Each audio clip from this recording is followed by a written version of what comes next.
A paz do Senhor, galera!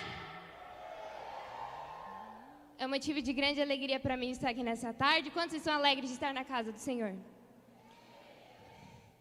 Desde já, queria agradecer primeiro a Deus por essa oportunidade. Também queria agradecer a liderança da UADEMES, o pastor Daniel, missionário de Ederic, o pastor Rodrigo. Queria agradecer também ao pastor presidente, a pastora Eliane, aos meus líderes UADEMES, Giane e Du. E também queria agradecer aos meus pastores, pastor Luiz Américo e a pastora Ângela. Queria pedir para que abrissem a Bíblia comigo em Juízes, no capítulo 6, versículo 11 e 14. Juízes, capítulo 6, versículo 11 e 14.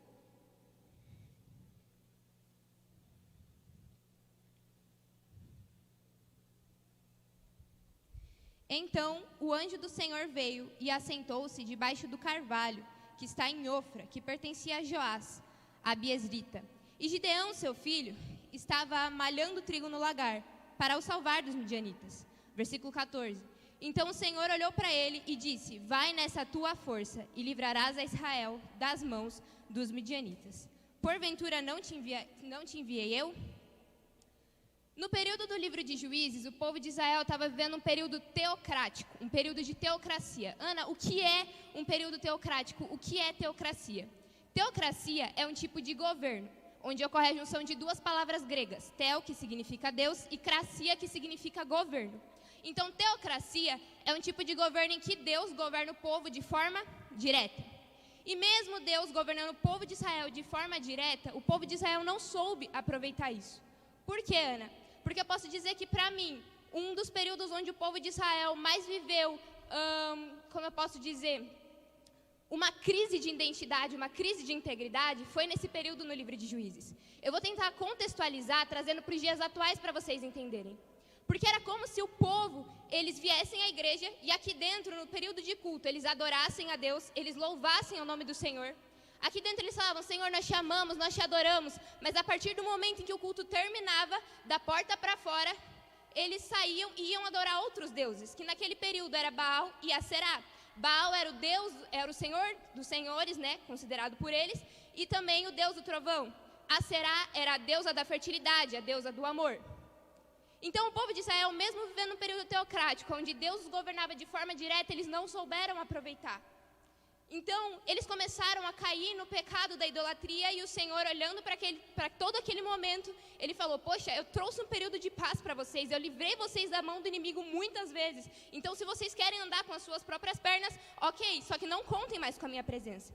Porém, se levantou um homem ali naquele meio, uma pessoa ali naquele meio que decidiu agir de forma diferente. E aquele homem era Gideão. E ele se levantou, ele decidiu fazer o que ninguém estava fazendo. E ele agradou o coração de Deus. Ele agradou o coração do Senhor. Só que eu tenho uma coisa para te dizer. Gideão, ele era o improvável. Ana, por quê? Porque Gideão, ele fazia parte da tribo menos favorecida das 12 tribos de Israel. Ele fazia parte da tribo de Manassés. Dentro da tribo de Manassés, existiam 3 clãs. Ele fazia parte do clã menos favorecido da tribo. Como se não bastasse ainda, a família de Gideão era considerada a família mais pobre que tinha ali dentro. E como se não bastasse ainda, Gideão, ele era o menor da casa, ele era o mais novo. Então, eu olhando para ele, e eu creio que todo mundo que olhava para ele falava assim: meu, você, um homem que vai liderar um exército com 300 pessoas para guerrear contra 135 mil midianitas e ainda vencer a guerra, não tem como. Eu creio que as pessoas olhavam e falavam: você é um improvável, você é um incapaz. Só que Deus olhava e falava: é um improvável, é um incapaz, mas quem escolheu, quem separou fui eu. No ano de 2019, quando teve o primeiro All-Week, eu lembro que eu cheguei no meu líder, no Du, logo após acabar o culto, e eu falei assim: Du, eu vi uma adolescente da minha igreja pregando naquele dia, e eu falei assim: Du, ora por mim. Ele falou assim: por que, Ana? Eu falei assim: porque eu tenho vontade de pregar, mas eu não sei como. O Du olhou para mim e falou assim: Ana, pode contar com as minhas orações, só que você também vai ter que buscar, e eu creio que no ano que vem, quem vai trazer a palavra vai ser você. Eu comecei a buscar e no outro ano, para a honra e glória do Senhor, quem estava levando a palavra no culto era eu. A partir daí, minha vida mudou completamente. muitas coisas começaram a acontecer. Deus permitiu com que eu vivesse coisas sobrenaturais.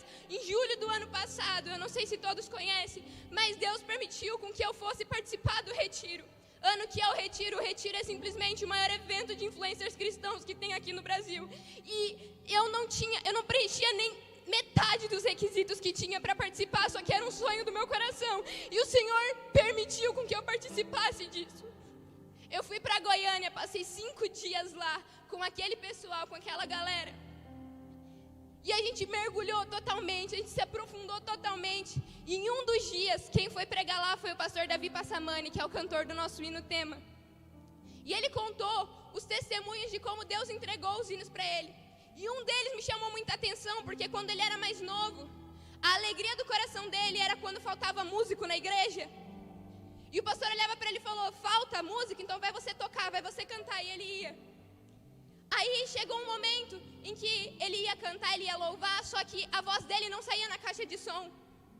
E daí ele perguntava para a mãe dele: mãe, tá bonito? E a mãe dele falava: tá bonito, filho, só não deu para escutar a tua voz.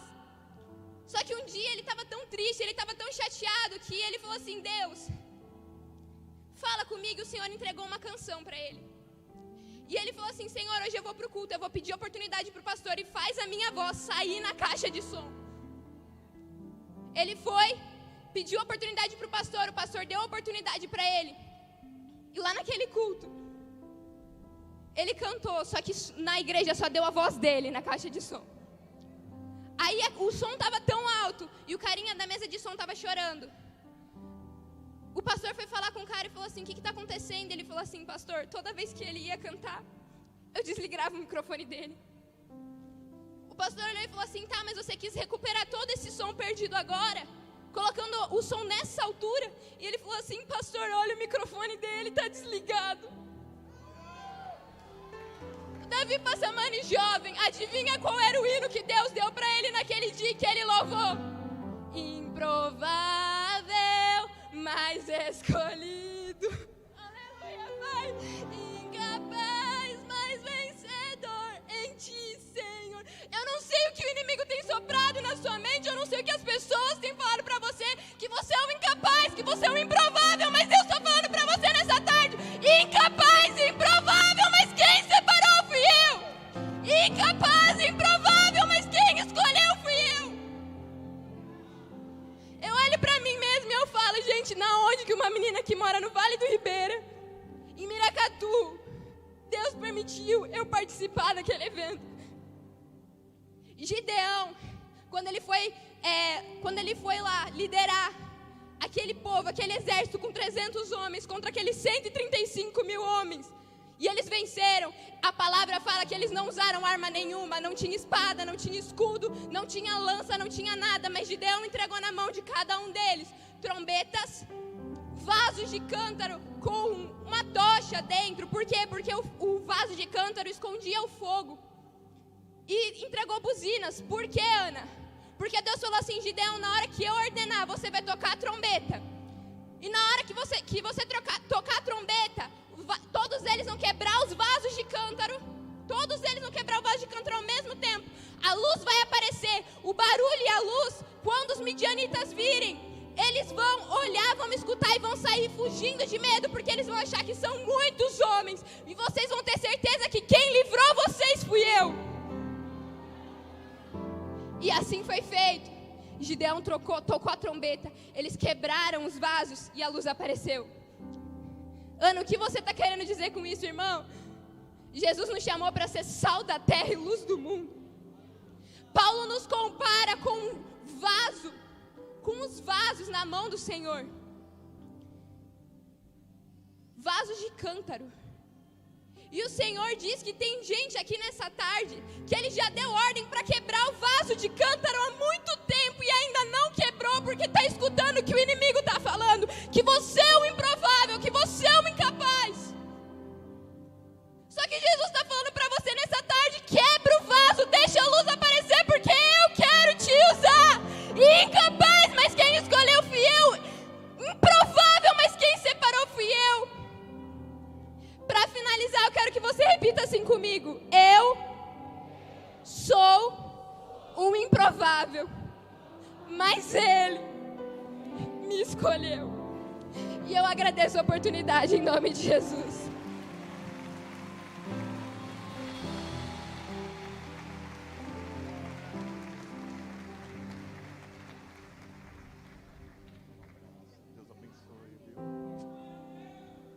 Glórias a Deus. Que palavra dos céus nessa tarde, né? Glórias a Deus. Nas nossas caminhadas, né? Juntamente com o pastor Rodrigo no ano de 2022. Para quem não sabe, o pastor Rodrigo já chegou, tá ali no cantinho. Vamos dar um salve? Pastor Rodrigo! Mas era um domingo, nós fomos cultuar a Deus em Juquiá, e a liderança falou sobre uma adolescente que começava a se destacar, levando a palavra de Deus. E nós tivemos a oportunidade de conhecer a Ana. E no momento que estávamos estudando, montando, pedindo direção a Deus e falando com os líderes, o Senhor me impulsionava grandemente a Ana. E eu falava, não, vamos dar ali as prioridades. E o Espírito Santo falava, a Ana, aleluia, aquilo que eu não sei, o Senhor, Ele sabe. Os sonhos que eu não conheço de cada um de vocês, o Senhor já conhece antes mesmo de você nascer.